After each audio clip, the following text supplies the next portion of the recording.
One of the biggest frustrations that we have as bricks and mortar retailers is this beast of social media. This is thing that we know that we need to do. It takes up so much time. It seems so complex. There's so many strategies out there in the marketplace on what to do, which platform to be on, what to say. And also, there's the fact that we know that we need to be consistent in our posting, but we're just too busy running a bricks and mortar store. What do we do? So, welcome to this week's video. My name is Alvin. I am the retail business coach that helps bricks and mortar retailers grow their business really fast. And today, as you guessed it, we are going to talk about how to use social media to market your bricks and mortar business. So, like I mentioned, there are so many frustrations when it comes to trying to understand social media, like who even really understands it, and what exactly do we need to do in order to use social media to market our bricks and mortar business. I mean, so many of us have tried possibly and we've stopped due to a lack of results. And, we're probably wondering, right, what sort of ROI, like return on investment, am I going to get? And perhaps you try a little bit of social media marketing and then you stop because you just realize it's not worth it and you're not getting a return. And then all of a sudden you discover, like, oh my God, there's a new social media platform. Should I be on there? Is it TikTok? Is that where I need to go? Basically, all this just leads to an overwhelming feeling of stress. And then overall, you just think, oh my God, this is so much work. And you basically don't do anything. So, what I want to run through today is I want to demystify, I want to help you get control of how you can use social media to market your bricks and mortar retail business. Okay.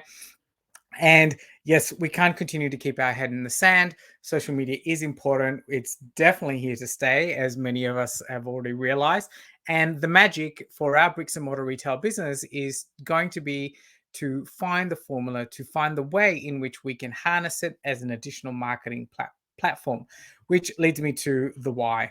So, I mean, we know possibly why it's important that we need to be on social media, why it is important that we need to utilize social media to market our bricks and mortar business. But realistically, when it comes down to it, we can't really avoid the fact that there is such a large audience. It's a great way to effectively reach a large audience of our customers. And when I say effective, it does involve a little bit of trial and error, but I'll walk you through the methodology later on. But it allows you to reach a large audience, thereby allows you to connect with customers and start to create relationships with them. And yes, people are now creating relationships on online platforms. This is a thing that is here to stay. Many of us bricks and mortar retailers, we want to try and ignore this fact. Unfortunately, we can't anymore. It's a great way of helping you build brand awareness. If you are a local bricks and mortar retailer and you're in a local community setting, chances are very few of our other businesses in the local community are able to do this social media thing really well. And there's an opportunity for us to stand out in the marketplace and ultimately leading to a way to generate leads that will come into our store that will lead to sales.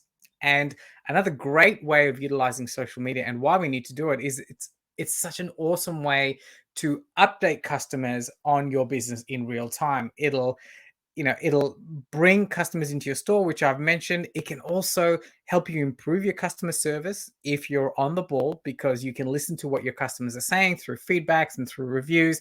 You can learn a lot more about your customers. And ultimately, it is the way to stay competitive. We see a lot of big, large box bricks and mortar retailers doing social media. And it's really important that we get there too.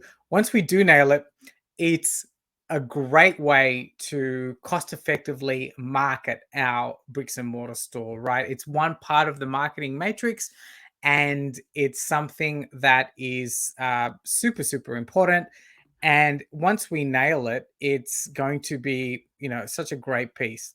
So, where we lead on to now is where most bricks and mortar retailers get stuck, and that is the component of strategy. So we all know we can't. I mean, some of us have tried to use bricks and mortar in an ad hoc fashion, and we started and we stopped. And it's, we've given up because we haven't seen an ROI. And it's really because we haven't really developed, understood a strategy on how to use social media marketing to grow our bricks and mortar business, right? Or how to market our bricks and mortar business. And it's really incumbent on us as retailers that we develop a strategy. And what I'm going to do is just run you through what creates a social media strategy. What do you need to look out for? What do you need to include in the plan? So the first thing that you need to really be aware of is, what kind of goals are you setting for using social media? Is it for brand awareness? Is it for actual selling? Is it for educating your customers? So it's really important that you become very clear on that.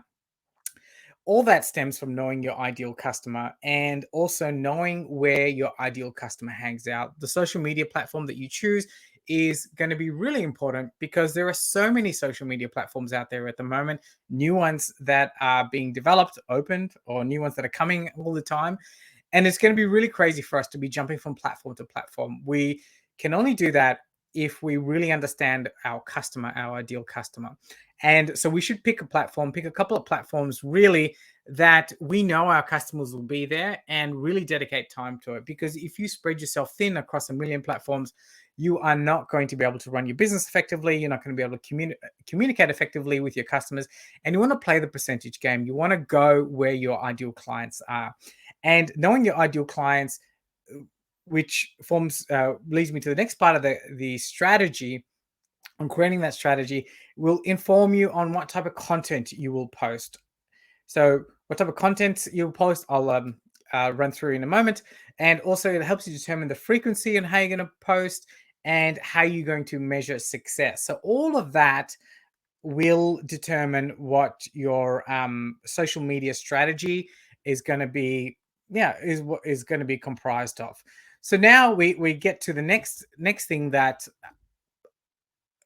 scares, that confuses a lot of bricks and mortar retailers, and that is the thing of content. What exactly do I post onto social media?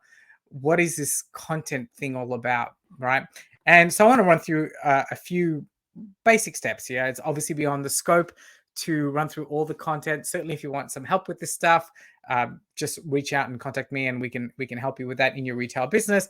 But once we have a social media strategy, it's now time to develop content, and the content, funnily enough, should be relevant to our target audience and should also align with the goals that we are trying to create, or the goals that we're trying to achieve from being on social media, right? And initially, your goals can be just an awareness campaign.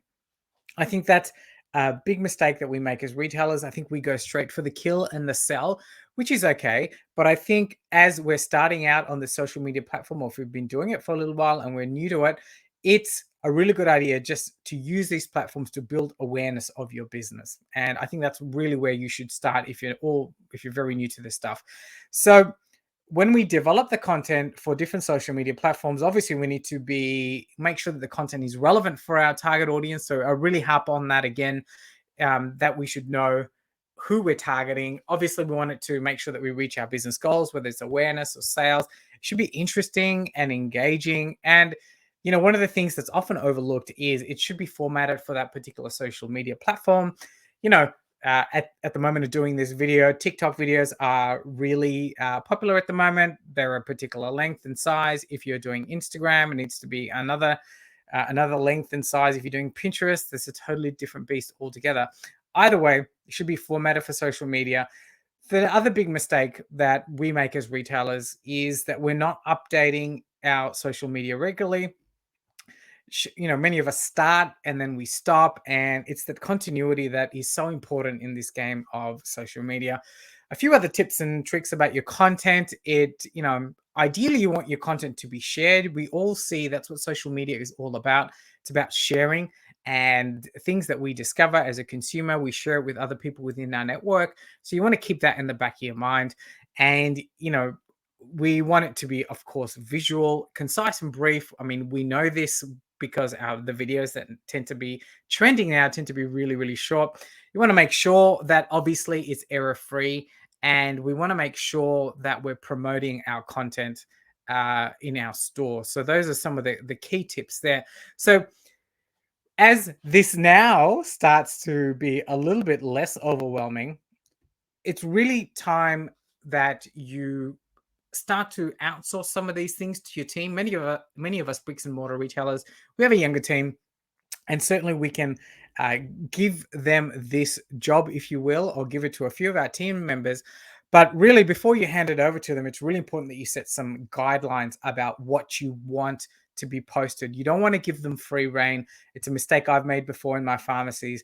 You want to give your team some guidelines. So really important that you think about the guidelines, think about what you would want your ideal post to be just by following the previous steps there.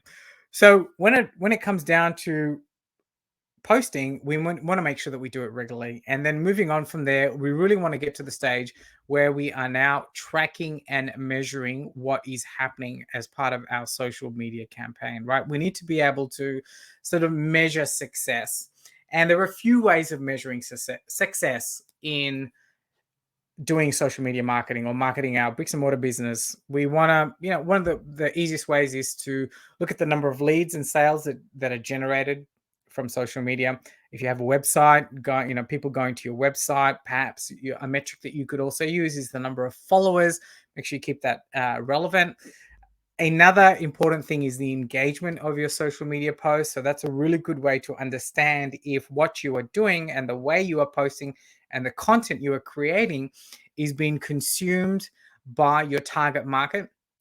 And a really good measure of success of that is the engagement rate. So that's how many people like it, comments, all those kind of things, which are really metrics of what is called social media marketing today. So there you go. There's a quick video on how to use social media to market your bricks and mortar business. As an overview, really important that you keep it really simple, you keep it really consistent, follow some really simple guidelines in the fact that you want to know what you're trying to create and your goals and outcomes, and have a little bit of a plan in place, lay it out for your team, get consistent, get your team behind it, and get them to start posting on your behalf to represent your business if you're comfortable with that. And that's just the beginning touching flavor on how to use social media to market your bricks and mortar retail business. If you made it this far, awesome. We would really appreciate it. Subscribe. Click that subscribe button, click the like button. And if you are looking for more tips and more ways to grow your retail business, your bricks and mortar retail business, there's a link to my Facebook group down the bottom. We work together as retailers. It's a great place to network, meet other retailers, ask questions, share tips and strategies. And I hope to see you there. Until next time, ciao, ciao.